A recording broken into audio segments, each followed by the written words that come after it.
in the 4th century in an obscure country village in Italy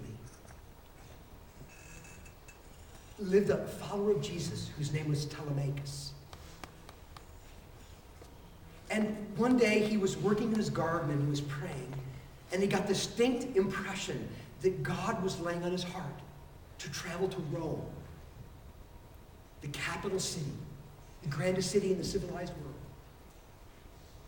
And so being a follower of Jesus and thinking this is what God wanted to do, he acted in faith, not knowing what was going to happen, but he said, I'm going to go. I'll go and find out what God wants. I'll just go and act in line with his purposes. I don't know what it is, but here I go. It took him several weeks to walk on foot to Rome. Telemachus finally gets to the big Roman city, and he arrives right in the middle of a large Roman festival. And he sees people streaming into this huge complex known as the Colosseum.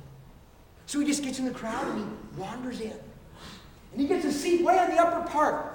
And he looks down and he sees these warriors come into the floor of the arena.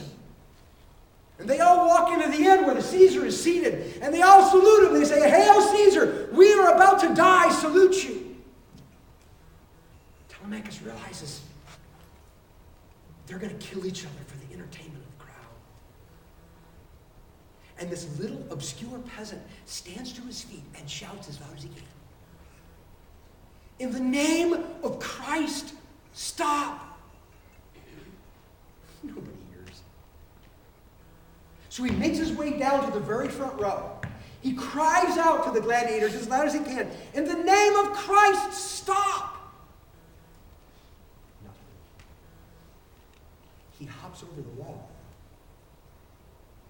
He makes his way to the middle of the gladiators. He locks eyes with them and says, in the name of Christ, stop.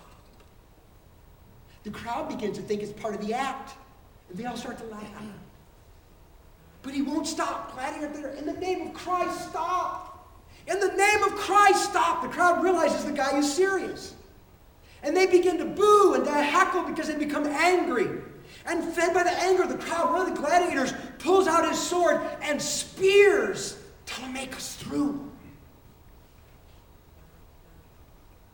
And as he falls to his knees, he says one final time, in the name of Christ, stop.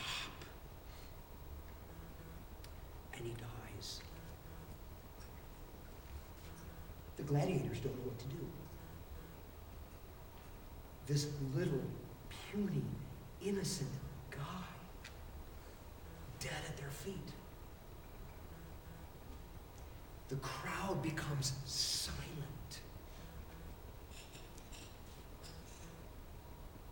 Historical records say that somewhere in the top, a man turned around and just walked out, and then another, and then another, and finally the crowd, in silence, begins to leave the Colosseum until no one is left. And that day in 391 AD was the last time gladiators ever fought to death in the Colosseum.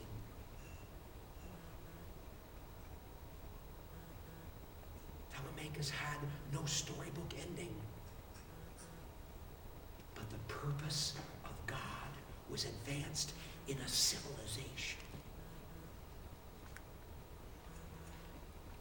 See, there's no guarantee that our acting in faith will lead to external prosperity. There is no guarantee that our faith will bring about a storybook ending. But Telemachus' life points out that there is one guarantee, and that is that God will use your efforts to advance his purpose in the world. He'll take whatever you do. It's in line with his heart and purposes in the world, and he will use it in some way to change the history of people's